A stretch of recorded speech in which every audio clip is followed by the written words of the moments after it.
Hello दोस्तों, आज हम लोग सीटेट का जो है प्रीवियस पेपर स्टार्ट करेंगे। इसमें जितने भी प्रीवियस क्वेश्चन आए हुए हैं पैथोलॉजी ईवीएस का, वो आज हम आपके बीच में इसका डिस्कशन किया जाएगा। चलिए देर न करते हम लोग पहला क्वेश्चन से स्टार्ट करते हैं। पर्यावरण अध्ययन की पाठ्य पुस्तक में रेलवे टिकट का एक नमूना। आखिर पर्यावरण में बच्चे को रेलवे टिकट से आपको रूबरू कराना, अवलोकन कराना क्यों किया जाता है? चलिए, तो निष्कर्षण पूछने के लिए कुशलता का विकास करना, बच्चों को वास्तविक जानकारी से अंतःक्रिया करने का अवसर देना, वास्तविक जानकारी से साथ ही अवलोकन की कुशलता का विकास करता है। सही बात है, क्योंकि बच्चे रेलवे टिकट आखिर बच्चे को क्यों दिखा रहे हैं? बच्चे को यात्रा थोड़ी ना करना है, तो आप इसीलिए रेलवे टिकट दिखा रहे हैं ताकि बच्चे जो है वास्तविक जानकारी उसको मिल सके। ठीक है, तो दूसरा आंसर इसका सही होगा। चलिए अब हम लोग क्वेश्चन सेकंड देखते हैं। 37 निम्नलिखित कथनों में से कौन सा प्राथमिक स्तर पर पर्यावरण अध्ययन पढ़ाने का उद्देश्य नहीं है?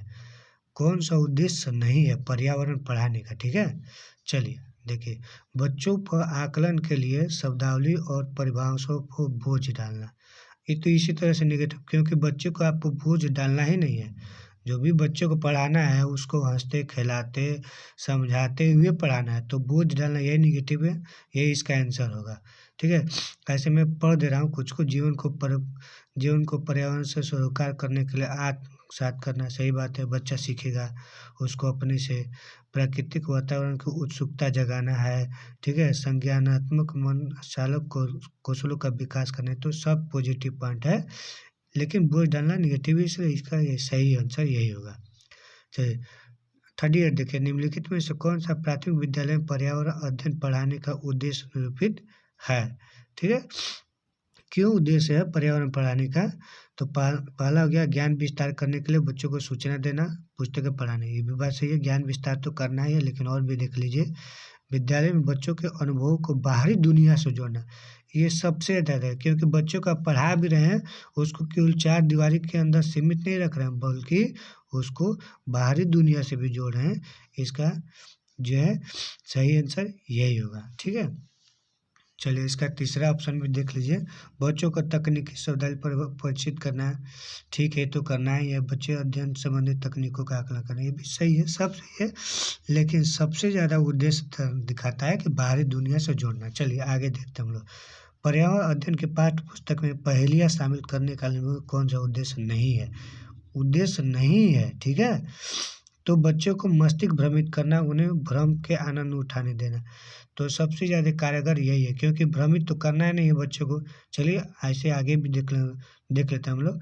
चिंतात्मक सृजनात्मक चिंतन, योग्यता को, उत्सुकता को विकास करना, ये तो पॉजिटिव पॉइंट है। बच्चों को अवलोकन चिंतन शक्ति विकसित करना, ये भी पॉजिटिव है। तार्किक विकास, ये भी सही है, तो सबसे निगेटिव यही है। चलिए आगे देखें। पर्यावरण अध्ययन की कक्षा में संकल्पनाओं को स्पष्ट करने के लिए कविताओं और कहानियों के कथन का प्रयोग करना, ठीक है, सहायता करता है। किस चीज़ में सहायता करता है? तो पाठ आनंददायी और रोचक, आनंददायी से तो बच्चा खेल से भी कर सकता है।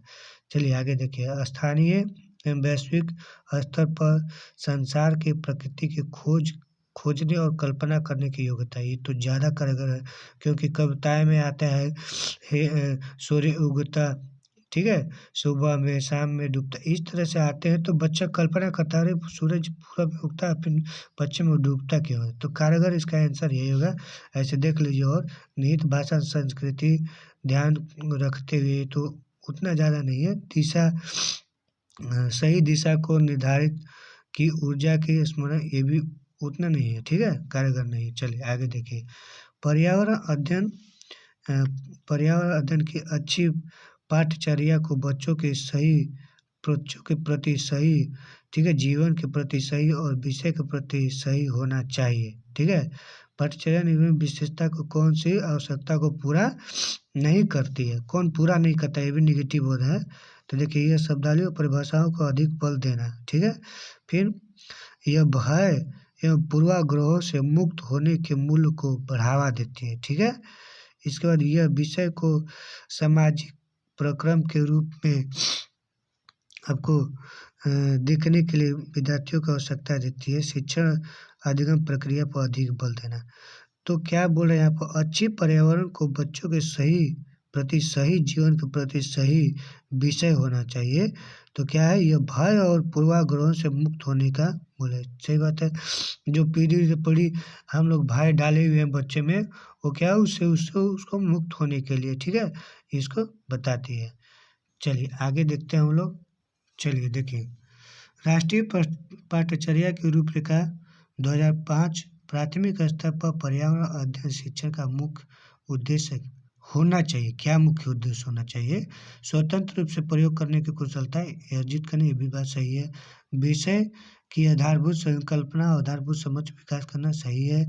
कक्षा के आधारभूत सिद्धांतों का स्मरण, स्मरण मतलब होता है याद करना, ठीक है। तो बच्चों को ज़्यादा से ज़्यादा होकर हमें जो है समझाना चाहिए, ना कि याद करना चाहिए। कच्चा कच्ची अधिगम को विद्यालय से बाहर फिर आ गया, जीवन से जोड़ना में बताया। तो जब भी जीवन से जोड़ना आएगा कक्षा के चार दीवार से बाहर, तो वो सबसे ज़्यादा इम्पोर्टेंट आंसर होगा, ठीक है। तो सब इसका जो है आंसर क्या उतना हो जाएगा, चौथा हो जाएगा। चलिए आगे चलते हैं हम लोग। चलिए आगे देखिए, पर्यावरण अध्ययन की पाठ्य पुस्तकों में कविता और कहानियों को शामिल करने का निम्नलिखित में से कौन सा उद्देश्य नहीं है, ठीक है।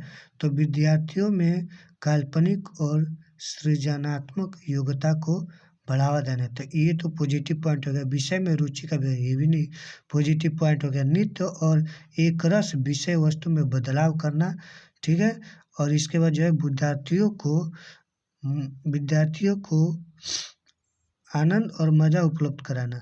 तो पाठ्य पुस्तकों कहानियों में तो आनंद थोड़ा सा आते हैं बच्चे को, विषय में रुचि, लेकिन निगेटिव पॉइंट ये नित्य और एक रस, केवल एक ही रस से बच्चे को पढ़ाएगा ना, तो बच्चा क्या हो रहा है, बोरियत महसूस करने लगा। तो इसका जो है आंसर यही बनाएगा।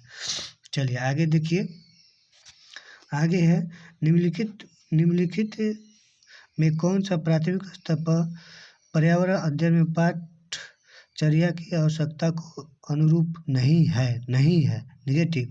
उसे विद्यार्थियों का मानसिक स्तर पर अनुकूल होना, सही बात है भाई।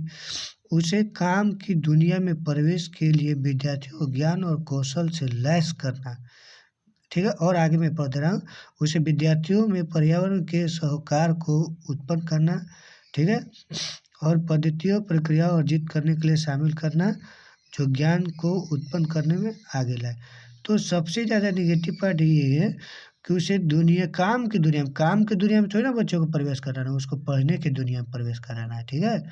और ठीक है, पढ़ने की दुनिया में प्रवेश करना है और ज्ञान कौशल से उसको क्या करना है, जानकारी देना है। तो इसका आंसर जो है बी होगा। दोस्तों इस तरह से मैं आपको शॉर्ट वीडियो बना के, ठीक है, आपकी समझ की भावना को मैं विकसित करूँगा, ताकि आप जो है सही से सही आंसर एक बार में मार सकें। दोस्तों इस तरह से मैं छोटे वीडियो बनाऊँगा, ताकि आपको जो है मानसिक चिंतन विकास आपको हो सके। साथ ही मैं डेली वीडियो बनाऊँगा, ठीक है। इस तरह से आपको ज़्यादा से ज़्यादा क्वेश्चन आपको चाहिए, तो आप मेरे चैनल को सब्सक्राइब और लाइक करें।